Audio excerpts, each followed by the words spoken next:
All right, welcome back. This is Adhpa for our Tuesday video, dropping on the Karmic Council Day. So, energy wise, trying to put out information and see if it resonates, see if it's real. It's sort of experimental working with the energy, but also hopefully passing on some information. So, today, what I want to talk about before I get into a tarot reading to see what the cards have to say about this discussion and how reflective the discussion is of actual energies. That's kind of how I'm doing my readings for these. I want to talk about what I talk about a lot, the 1111 laws. This is a series of energy laws that govern the universe, the earth plane, along with spiritual laws, which are energies, internal energies that we create based on the universal energy that comes in.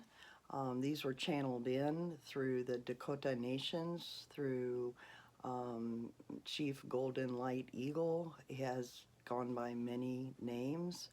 I keep the 1111 contacts down in the description box. You can contact one of the channelers, the main channeler, Chief Golden Light Eagle, also Lauren Zephyr. You can contact his daughter. The chief passed away, unfortunately, but she has access to the materials and so forth on the 1111. But what I want to do is really quickly in this video go through these 22 laws, the universal energy or law that is energy within the planet, and then the accompanying spiritual law, which is sort of the energy that we can create, that we have agency over.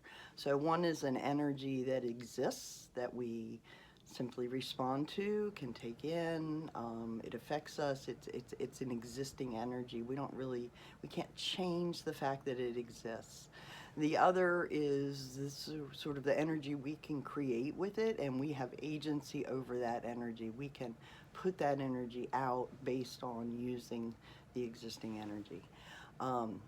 At least that's my interpretation of it after years of working with this material and experimenting with it in my own reality. So I'm going to go through them. I'm going to say, first of all, here's the existing energy, and then here's the agency that we can have as a result of working with that energy. And there are symbols that go along with these. I'm not going to show the symbols to you today. That's something that you need to go and research yourself. I'm just going to generally go through what the 11 laws are and the agency that goes along with it. So the first one is the universal law of free will. And it basically says that we exist in a universe of free will. Everything has free will. We have certain things we need to survive, but what we do every day with our bodies and the energy is entirely up to us. And that's also true of all other living things in this plane. It may not be immediately clear to you how a tree has free will, but it does. So of course it's tethered to the ground, but how its roots move and grow, and how it has its own agency over how things flow through it, how it directs energy. It directs its own energy in its own way, as do we. So free will is the energy, and the agency that we get is spiritual freedom of being. So once we master and understand the energy of free will, we can then have full agency over our internal spiritual freedom. Really, it doesn't matter what situation you're in. Nobody can take away your internal function of working with energy. That's just the nature of your physical being. So no one can ever take that away, no matter what they do to you. So let me switch down here to the next one. I'm keeping these up where I can see them. The second law is the universal law of change. And again, you can prove this law exists to yourself simply by witnessing the reality of nature, right? Everything is going through a cycle of change. And when we understand that change and how to flow with it and adapt with it and use the change, it gives us agency over our spiritual growth.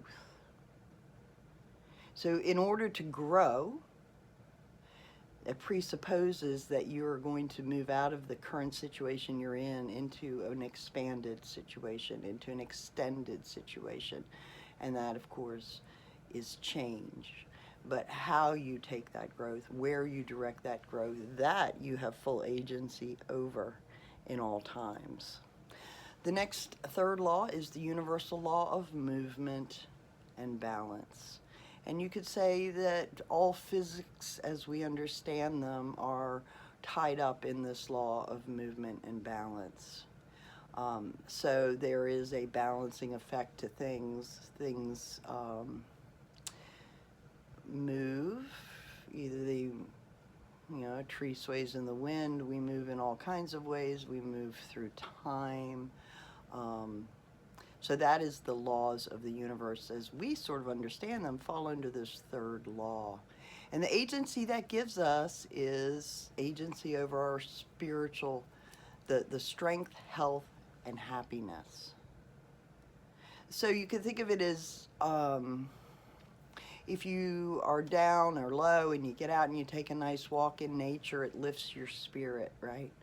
So this knowing and understanding movement and balance, which also includes all the laws of medicines as we understand them, what to put in at what time, to balance things out, to move illnesses through us, to move nourishments through us, whatever it is, that sort of all falls under that. And so you can see how if you learn those things and learn how those energies work under movement and balance, you can gain agency over your strength, your health, and your happiness.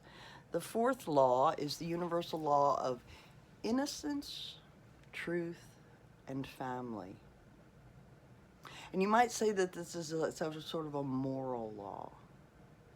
This kind of encompasses all the laws of morality that we have, whether it's religions or philosophies or teachings, falls under this innocence, truth, and family. So how can you tell that this is true? You could look at a group of kittens or puppies, and you can see immediately what innocence is, right? Of course, our own children, we come in innocent. And truth is something that you have when you're born and you're new to the world, you still understand truth. How can that be? You don't have experience, but you have a sense of truth. And so a child can tell you it's hungry because it understands the truth of hunger. There are things that we understand right from the beginning as truth, and that has more to do with understanding our internal reactions. What is our internal self telling us is true? So there is essential truth that we come in with, and then as we go through life, of course, we may divert further from or come closer to truth depending on the various decisions we make. And family, and of course this is evident in the fact that we are all born of a woman. No human comes into this planet but through a woman. And in order for that woman to be able to bring that human into being, she requires the man. And of course we have technology that can take the people out of it and just make it all about what the people produce. But in the end, this is the reality. And that's the family. So, and trees have family, and grass has family, and everything comes from a mother and is reproduced and reproduces more mothers, and with the seeds of the fathers more and more. And this is what this law is about. This is the energy of this reality. And if you can gain agency over it, what you gain agency over is the protection of family. when you understand the essential nature of innocence and truth and family to existence, then you will honor those and you will respect those and you will have agency over the protection of those things, which comes from how you hold them in your heart as well as all your actions then out in the world. So how you deal with the energy of that protection of family. So moving on to the next law is the universal law of symmetry. And we can see this in the human being, we can see this in all things, in very many things in nature where there is a symmetry.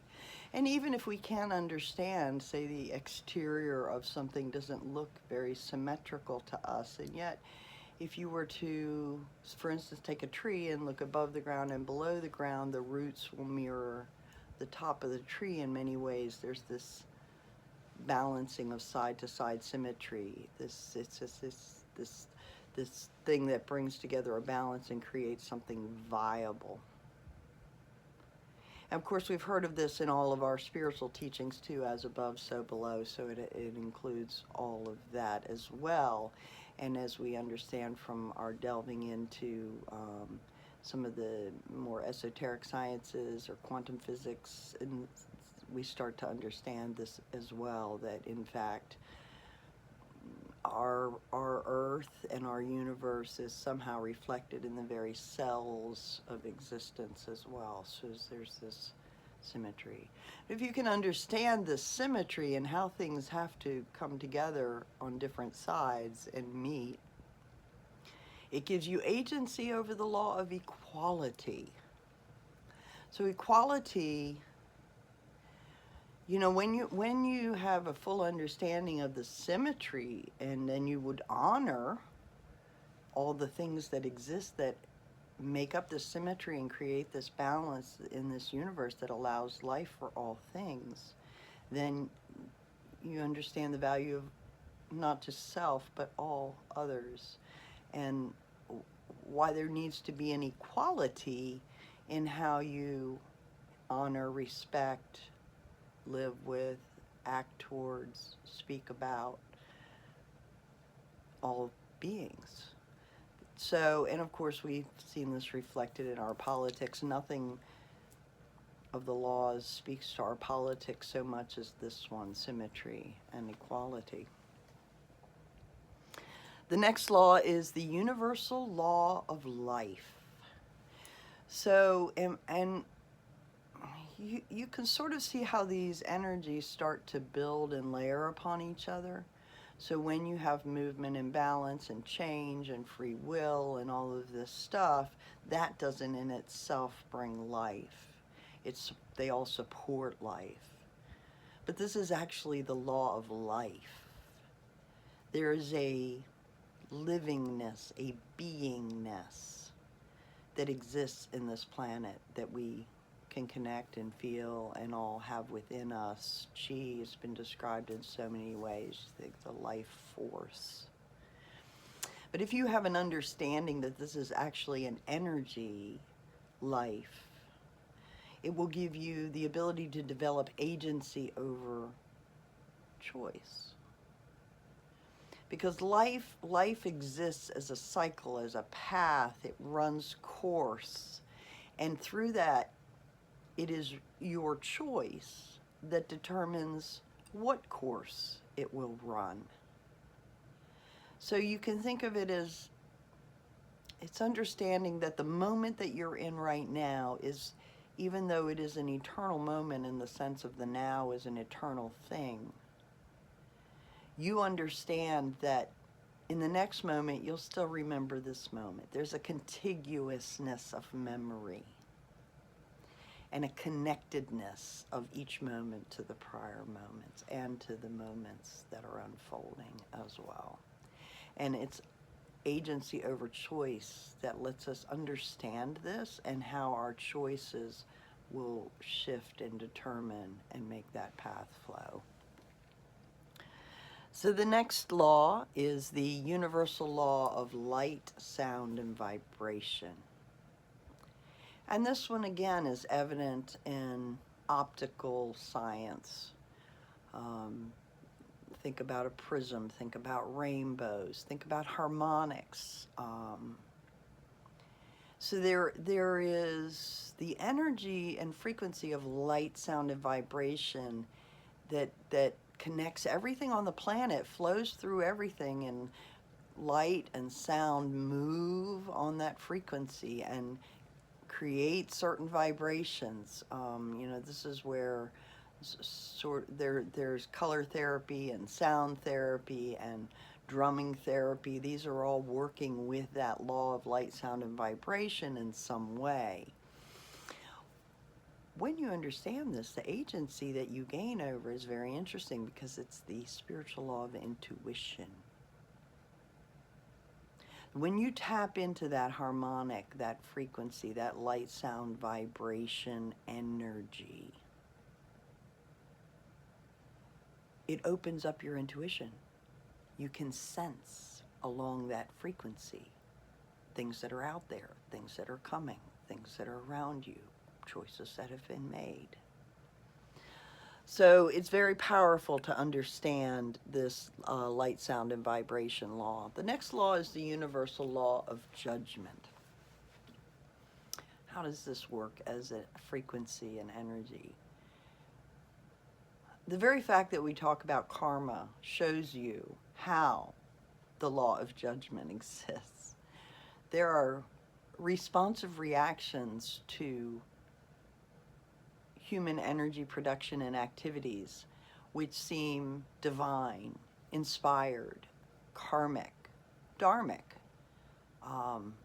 The person who struggled all their life and then hits the lottery and creates out of that, the means for developing a cure for diabetes or cancer or something along those lines, where somebody gets something they do such amazing things with it, but they put in the work before, and you feel like this is God giving you something. But that is the universal law. That is the frequency of judgment that exists in this plane. And of course, we take it in and use it sometimes poorly to judge others and to judge without respect and honoring the other laws, which gets us off onto our own thing. But not surprisingly, if you can understand this frequency, you can develop your agency over the law of karma. And again, this all goes back to choices that you make and understanding the connectedness of things. But understand that it is this universal judgment that leads to karma. There is a frequency and energy of judging and dispensing justice based on energy. So the next one that we go to is the universal law of nature. And again, this might seem like it's covered in the other laws. You can have life, and you can have change, and you can have all this other stuff, but what is your nature? So maybe you can think of it as a law of character, that every being has its own nature, character, and the earth itself, and every living thing on it has nature. And understanding that may help us to deal with interacting and making choices. You understand the nature of things, it can help you very much make better choices about what's possible, of course, given whatever resources you have in the situation that you're in. But if you do gain agency over this law, if you understand this law and put it to work, it will give you agency over the law of protection.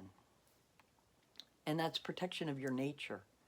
This is, you can think of this as sort of a mental health law in a lot of ways. So when we understand the nature of other things and the nature of our being, we can be more efficient and successful in implementing energy protection of our nature and of the nature of other things and other beings that matter to us. The next law is the universal law of love. Love is a frequency that exists, and it binds us together. It keeps people going through families and birth and raising children in a very difficult world, because we have this energy of love that connects us and makes it worthwhile, and somehow feeds our soul growth. And that is a frequency that exists. It's one that we can also take in and create and work with, but it exists everywhere, all the time, in this reality. And when we understand that and can use that and develop agency, it will give us agency over healing. Love is really the most healing medicine on the planet. It is the life medicine energy that keeps everything moving and growing and restoring and balancing. It's through this love energy that we are moved to take care of each other and the planet. And so it's an extremely powerful to come to an understanding that working with that energy and understanding that energy creates in you great power to heal, agency over the power to heal yourself, others. The next one is the universal law of perception. Very powerful ability and energy that we have that exists on the planet. And we know it exists because of certain common perceptions that we have. So it would be very odd to us if we went out and looked up at the sky and said, oh, it's a beautiful blue sky today. And next guy came out and said, oh, what an amazing green sky today. And the person on the other side came out and said, oh, it's a black, dark sky today. That, that wouldn't make sense to us, because there is a common perception. And the perception, you might say, is the matrix. A lot of people talk about the matrix, and it's really that common perception that we have. But that's an energy of perception. In other words, part of this plane of reality is dependent upon there being an energy of perception to perceive it. It's through that perception all thought, development, creativity, everything comes from. And when you understand that and work with it, you will develop agency over future sight. So when you're using energy, intuition, all the other stuff we've talked about, and you hone your perceptions then of the energy, your ability to perceive the energy, that perception of the energy is in fact part of the energy itself, then you can start to develop your abilities to pull from that perception indications of future events, to have the ability to see the long view, to understand how things will unfold, but also to get intuitions about things that might not seem to be a natural result, but would actually be a natural result that you just haven't thought of, things of that nature. So those are the 1111 laws that I use to experiment on a daily basis with living and functioning in full agency, working on full agency over those. So what I'm going to do now is I'm going to bring the camera down. We'll take a little Heidi break in between. She's over here sleeping to my right, so for the cat lovers, I'll give you a little snapshot of our Heidi, and then we'll come down and do a tarot reading to see how, if in fact this has any relation to truth. The stuff that I've been discussing, that we've been talking, that I've been sharing with you, what do the cards have to say about the truth and veracity of what we've been talking about? All right, just a little sweet trip to the Heidi. She is snoozing on the red cloth. Okay, let's do this reading. Okay, I've been shuffling here for a minute, but let me do one or two more shuffles here. And then we're going to pull to see what the cards have to say about this discussion on the universal and spiritual laws. All right, what I do is I pull like this till I get an indication from the cards that they're ready, because I pull from the top.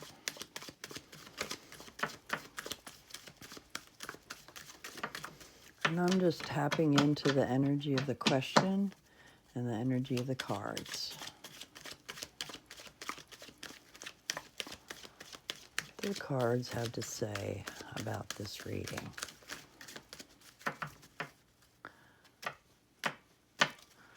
All right, let's see. Signifier, the Tower.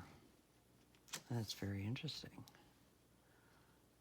You know, the Tower is all about those energies coming down. So I would say that they are talking about the energies coming down. Challenged by the Nine of Cups. This is, you know, cups represents the water and the spirit. It's often called the greedy merchant card. It's like someone who collects everything and then you have to go get it from them, but they hold everything, and they stand between you and the understanding. So I think this is saying something about, you know, this information is completely different than what people normally think. And it's challenged by people thinking that they already know what things are and that they have the information. It could be saying that this is entirely made up by me and I'm the one that thinks I have the information I don't. That's entirely possible. We'll see what the rest of the cards say. Nine of Rods. So the energy underneath this is something has stood the test of time. It's been beaten up, but it's still standing. So it could refer to, you know, I've challenged this through my personal experimentation over time, but it's never really fallen. In the past, the Knight of Cups, this is, you know, sort of the knight in shining armor. It's a medicine giver, a spiritual messenger.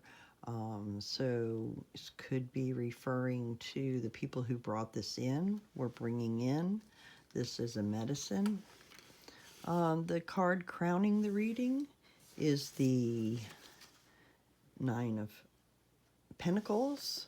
This is a card of sitting correctly, sitting in abundance in the world, sitting in connection and harmony. She's in harmony with the earth. She's in harmony with the plants and the animals. But there's also some covering. She's very cloaked. There's something about this which is also still to be uncloaked in a sense. What will be? This is a card of sort of a rejection of religiosity in a sense. These people are walking away from the church. It's also an energy of being out in the cold. That, you know, so if we're specifically saying, what do the cards think about my interpretation of the 1111 laws? Could be that it's too much for people. It's too hard for them to understand. It leaves them feeling out in the cold, or you know, perhaps people react badly to this video and I'll be out in the cold. We'll soon find out. The Chariot, where these laws sit in relation to themselves. They're moving along. This knowledge is moving along, getting out there. what the world around or the environment in which it sits is a wheel of fortune. So that's very interesting because the energies are all about wheels. And this is about turning in fortunes. You know, I sort of read this as people who go on this chariot ride will experience a turn in fortunes. Hopes and fears. The Seven of Cups is that cup of, you know, choices, poor choices, possibly having a lot of choices. Some of them are good, being able to discern which are the good choices. So I think the hopes and fear in that is people may feel like if their life is entirely dependent on them taking full agency over these laws in every moment, that they won't know what choice to make. It's disturbing. And the outcome card, Seven of Swords. This is a like a theft of thought. This is like taking away people's going away with the thinking, like stealing away the good thinking. If somebody has all the swords are all air-based, communication-based, based on thought, as opposed to emotions and other things, there's a nature of understanding these, or of this understanding that I have, that takes away thinking from the norms, and I think that's true. At the base of this reading, Six of Pentacles, and that's really about dispensing, you know, to those according to their need. This person has a scale, and they're balancing the needs against what the gift is, and they're giving it out. So this is really, I think what the cards are saying is that people should take from it what they need and not worry about the rest. So I think that's a fair and interesting reading from the cards, telling us it's kind of a radical way of thinking about life, and it will be difficult for, I think, for a lot of people to simply accept my interpretation of this, which is absolutely fine. You know, it's just my interpretation from my experience. But perhaps sharing this, if people take what they need from it, it might help them in some way to delve into their own existence in a more productive and beneficial way for them.